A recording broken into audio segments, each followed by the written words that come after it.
మీకోసం తెచ్చింది necklace Mela flat 9.99 VA తో నవంబర్ 29 నుండి డిసెంబర్ 7 వరకు హిల్స్ బ్రాంచ్ త్వరలో ప్రారంభం. నమస్తే రమగారు. నమస్తే జయ. రమగారు, మన వివాహ వ్యవస్థ చాలా గొప్పది, చాలా పటిష్టంగా ఉంటుంది. ఎన్ని మార్పులు వచ్చినా, ఎన్ని చేర్పులు వచ్చినా, కొత్త వింతలు వచ్చినా కూడా కొన్ని పద్ధతులను అయితే మనం వాటినే ఫాలో అవుతూ ఉంటాం. అలాగే కమ్యూనిటీ పరంగా హిందువులు ఒక రకంగా, క్రిస్టియన్స్ ఒక రకంగా, ముస్లిమ్స్ ఒక రకంగా, జైన్స్ ఒక రకంగా, అట్లా మనకి ప్రాంతాల వారీగా కమ్యూనిటీ పరంగా పద్ధతులు మారుతూ ఉంటాయి. అయితే ఇప్పుడు రీసెంట్గా కొత్తది ఒకటి చూస్తూ ఉన్నాం, భూత శుద్ధి వివాహం అని. నాకైతే తెలియదు రమ్మగారు, ఫస్ట్ టైం నేను విన్నాను, దాన్ని సెర్చ్ చేశాను. అసలు ఏంటి ఇది, పాత పద్ధతేనా? అంటే భూత శుద్ధి వివాహం అంటే దీని మెథడ్ ఏంటి? ఎవరైనా ప్రత్యేకించి ఫాలో అవుతారా? అట్లా అనిపించింది. అందరూ సెర్చ్ చేస్తారు కదా, కొత్తగా ఉండేసరికి ఇదేమిటి, ఎక్కడ చేసి జరిగింది అవన్నీ.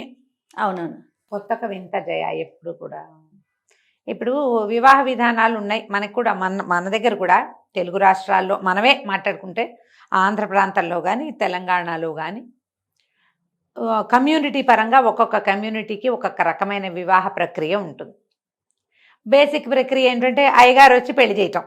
హిందువులకి అందరి హిందూ మ్యారేజెస్లో అన్ని రకాల, అన్ని ఊళ్ళల్లో, అన్ని ప్రాంతాల్లో, అన్ని కమ్యూనిటీస్లో కూడా అయ్యగారు వచ్చి ఎంతో కొంత మంత్రంతో ఏదో కాస్త ఒక తాళి కట్టించడమను, ఓ నలపూసలు వేయించడమను, ఓ ఉంగరాలు, మట్టెలు, గిట్టెలు అట్లాంటివి పెట్టడమను, యజ్ఞంతో, మంత్రంతో, సాంగంగా 5 రోజులు చేసేది, లేదా ఒకరోజే మొత్తం యజ్ఞం అన్నీ చేసేసేవి, ఇవి నడుస్తున్నాయి.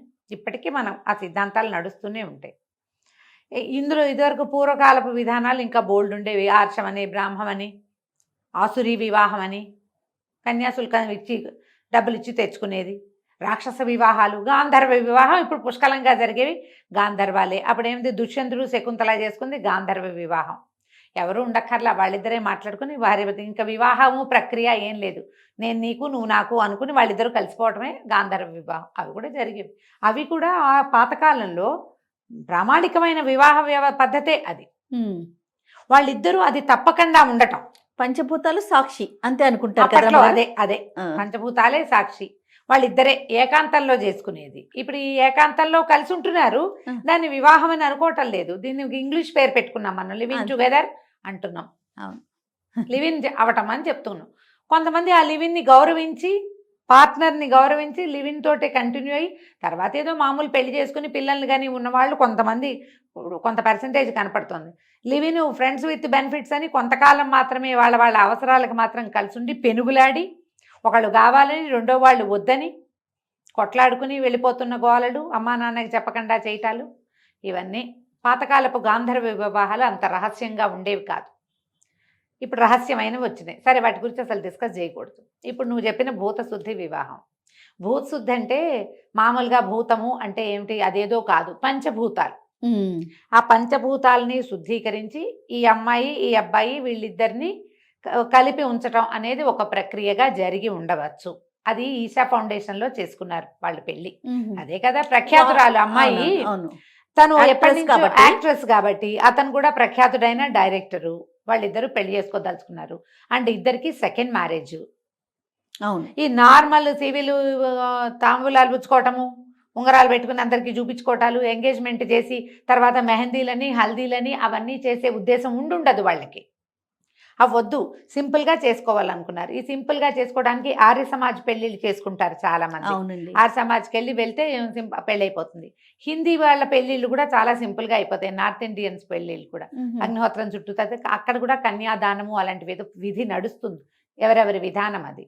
మనం కోర్ట్ మ్యారేజ్ చేసుకోవచ్చు, రిజిస్టర్ మ్యారేజ్, అది కూడా సింపుల్గా అవుతుంది. బహుశా వాళ్ళిద్దరికీ అక్కడ నమ్మకం ఉండుండొచ్చు. ఈశా ఫౌండేషన్ అంటే వాళ్ళకి ఎంతకాలంగానో అమ్మాయి అక్కడికి వెళ్తూ ఉండుండొచ్చు. అవును, ఇలా సింపుల్గా మ్యారేజ్ చేసుకోవాలంటే ఇక్కడ ఈ ప్రక్రియ ఉందని వాళ్ళు చెప్పుంటారు. ఈశాలో విధానాలు కొంచెం డిఫరెంట్గానే కనపడతాయి మనకి. మామూలు యోగా కోర్సులు అవి చాలా ఉన్నాయి కదా, ఇన్నర్ ఇంజనీరింగ్ అని అదని ఫాలో అయ్యే వాళ్ళు వెళ్తూనే ఉన్నారు. ఎంతమంది లక్షల్లో వెళ్తున్నారు ఈశాకి, మనం చూస్తున్నాం. శివరాత్రి అప్పుడు చాలా విశేషంగా జనం. కొంచెం ప్రత్యేకమైన పూజ అంటే ప్రత్యేకమైన ఆరాధన ఉంటుందంటారా అక్కడ? వాళ్ళ విధానం, వాళ్ళది ఒక ప్రత్యేక విధానం ఉంది. ఇప్పుడు మనకి ఎన్నో వచ్చినాయి కదా జయ, ఇప్పుడు ఆర్ట్ ఆఫ్ లివింగ్ అని ఒక విధానం కనిపిస్తుంది. అట్లాగే ఈశా ఫౌండేషన్ వాళ్ళ కూడా ఒక ప్రత్యేకమైన ఆరాధన విధానం ఉంది. దానికి ఆకర్షితులైన వాళ్ళు ఇవాళ రేపు సెలబ్రిటీస్లో చాలా మంది కనపడుతున్నారు. ఈ అమ్మాయి మనము ఈ కొన్ని ప్రోగ్రామ్స్ అప్పుడు తను అక్కడ కనపడుతోంది, అవునవును. సద్గురుతో మాట్లాడిందని అవన్నీ కూడా మనం ప్రజలు చూశారు. బహుశా వాళ్ళని సంప్రదించి ఉండొచ్చు. ఇక్కడ మీరు పెళ్లి చేసుకోవచ్చు, భూత సిద్ధి వివాహం ఇది చాలా వాళ్ళు ప్రవేశపెట్టింది. ఆహా. ఎందుకంటే ఈచాలో లింగభైరవి ఆరాధన ఉంది. అవును. లింగభైరవిని మనం ప్రపంచంలో ఎక్కడా చూడం. వారి దగ్గర ప్రత్యేక ఆరాధన విధానం ఉంది, అవును. కనిపిస్తోంది ఒకటి. అవును. తర్వాత అక్కడ ఒక ధ్యానలింగం ఉంది, అది బాగుంటుంది. అక్కడికి వెళ్ళిన వాళ్ళకి అది నచ్చుతుంది. అవును. ఇప్పుడు మనం కూడా బిలీవర్స్ ఉంటారు కదా, బిలీవర్స్ ఉంటారు. ఇప్పుడు మనకైనా అభ్యంతరం ఏం లేదు, విధానమే అది. అందులోంచి కొంచెం ప్రత్యేకమైంది, వెళ్తున్నారు జనము. ఈ అమ్మాయి అక్కడికి వెళ్తూ ఉండటం వల్ల ఇలాంటిది మా దగ్గర ఉంది ఈ విధానం అంటే ఫాలోవర్స్ అయిన వాళ్ళు అక్కడ పెళ్ళిళ్ళు చేసుకోవచ్చు, చేసుకుంటున్నారేమో. ఈ అమ్మాయి ప్రఖ్యాతురాలు కాబట్టి, సెలబ్రిటీ కాబట్టి అవునవును, మనం ఇది మాట్లాడుకుంటున్నాం. బయటకు వచ్చింది ఇంత ప్రత్యేకంగా.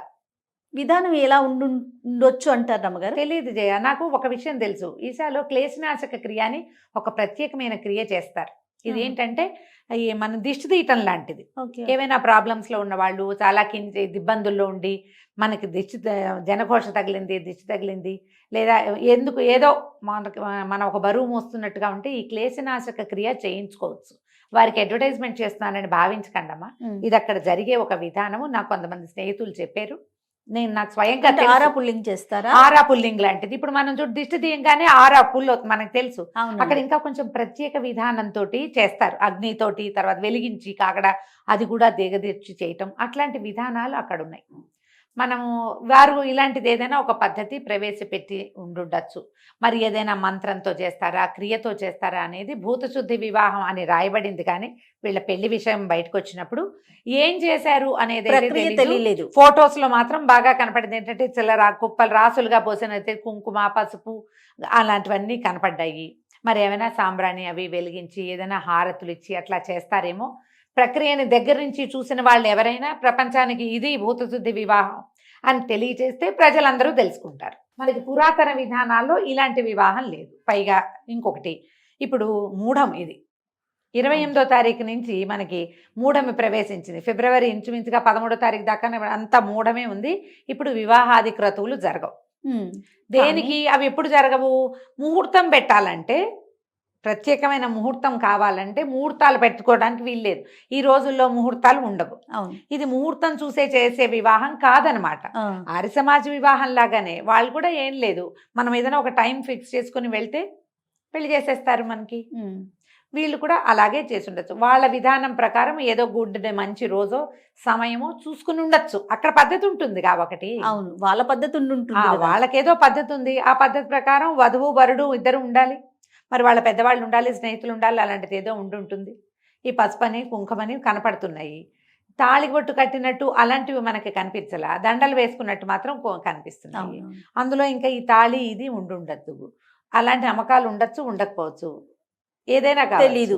ఇప్పుడు వీళ్ళిద్దరు పెద్దవాళ్ళు కదా, ఇందులో ఫ్యామిలీ ఇన్వాల్వ్మెంట్ ఉండే అవకాశం అది. పిల్లలు అనుకో, ఫస్ట్ మ్యారేజెస్, యంగ్స్టర్స్ అప్పుడే వివాహ జీవితంలోకి అడుగు పెడుతుంటే పేరెంట్స్ తాలూకు ప్రభావం ఉంటుంది కొంత. ఎక్కడైనా అది జరిగేదే కదా. ఇద్దరూ చాలా పెద్దవాళ్ళు, వయసున్న వాళ్ళు, జీవితాన్ని చూసున్న వాళ్ళు. వీళ్ళకి పెద్దల ఒప్పుదల, పాతకాలపు విధానాల మీద నమ్మకము ఉండుండకపోవచ్చు. పైగా ఈశా మీద నమ్మకం ఉండొచ్చు. ప్రధానంగా ఇది రమ్మగారు, వారికి ఇది నమ్మకమైన పాయింట్. అందుకని వెళ్ళుంటారు. మంచిదేనమ్మా. ఇప్పుడు ఎవరికైనా జీవితం రాటన్ అయిపోకూడదు. ప్రతి వాళ్ళు తమ జీవితంలో ముందుకెళ్ళాలి. జీవించి ఉన్నంత కాలం ముందుకు వెళ్తూనే ఉండాలి. వాళ్ళు ఏ విధానాన్ని సెలెక్ట్ చేసుకుంటారనేది పూర్తిగా వారి వ్యక్తిగతం, అంతే కదా. ఇప్పుడు ఇది పబ్లిక్లోకి వచ్చింది కాబట్టి అందరూ మాట్లాడుతున్నారు. ఎవరైనా అసలు ఎందుకు మాట్లాడాలి ఒకళ్ళ గురించి? మనకు అవసరమా? ఇందులో ఒక ప్రత్యేకమైన విధానం కనపడుతోంది కాబట్టి మనం మాట్లాడుకుంటున్నాం. కానీ నేను సమంతని చాలా సంతోషంగానే తలుచుకున్నా. పోనీ ఈ అమ్మాయి ఇక్కడ ఆగిపోకుండా, ఏదో ఒంటరితనంతో బాధపడకుండా చక్కగా జీవితంలో ముందుకెళ్తుంది. ఇంతకు ముందు కూడా ఇలాంటివి జరిగినాయి. మనం అప్పుడు కూడా నేను ఎప్పుడూ అప్రిషియేట్ చేస్తాను. కుదిరిందా ఉన్న బంధాన్ని కాపాడుకోవడానికి ట్రై చేయండి, మ్యాక్సిమం పుల్ చేయండి, అక్కడ సరి చేసుకోవడానికి.